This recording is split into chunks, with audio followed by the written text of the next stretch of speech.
Thomas the tank engine had been working in the coal yards all day. The little blue engine was covered in coal dust. "We can't clean you up tonight, Thomas," said his driver. "There's a problem with the hose pipe." "Bother," said Thomas. "A bath would make me feel much better. The others are sure to say I look silly." But the engines were too busy arguing to notice Thomas. James was talking loudest of all.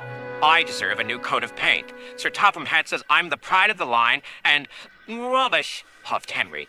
"We're all the pride of the line." "It's been like this all day," confided Percy to Thomas. "James is getting a new coat of paint and won't stop boasting about it."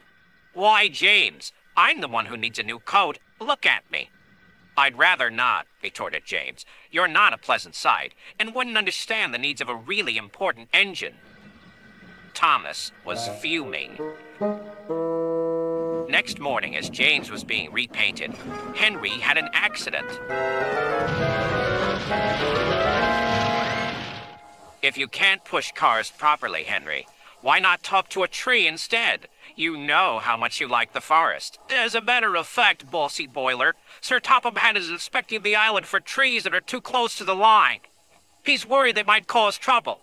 "Pah!" laughed James. "If I came upon a tree, I'd just push it aside." "Really?" Henry replied. Soon James was showing off his paintwork. "Make way for an important engine." "You wouldn't feel important if one of those trees crashed on you. You'd feel hurt," reproached Percy. "Rubbish! It wouldn't dare." "You should be careful, James. Trees can be just as powerful as engines," advised Terence. "Oh, please." "Now, excuse me, Sir Topham Hatt needs me to pull the express." And he huffed away.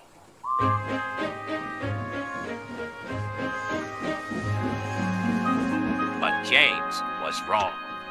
"You must go to the yards and collect an important goods train, James."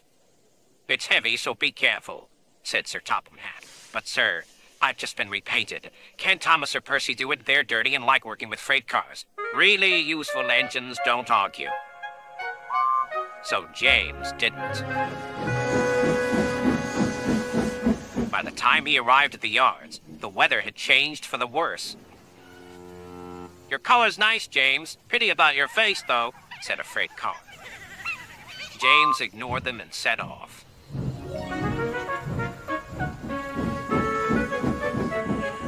Soon they came to a hill, and his driver knew they were in for a difficult time. An old tree close to the track was being blown by the strong winds, and the rain had weakened the slope. All of a sudden, the tree moved.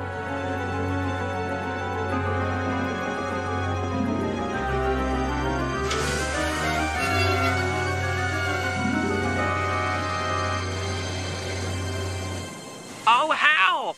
cried James. "Go away!" But of course, the tree couldn't. James tried to reverse away from the tree, but his train was too heavy. Then he heard a whistle. "It's Thomas," called his driver.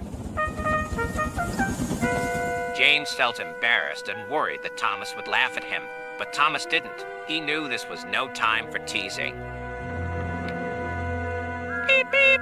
"I'm ready," whistled Thomas. "So am I," replied James. "As ready as I'll ever be." They were just in time.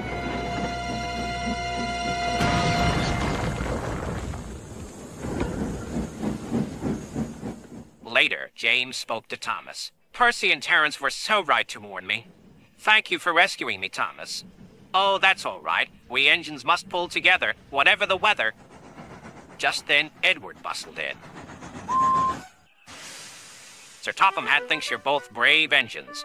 Thomas, you're going to have a new coat of paint. And James, Sir Topham Hatt says that tomorrow you'll pull the special express." Everyone was very happy.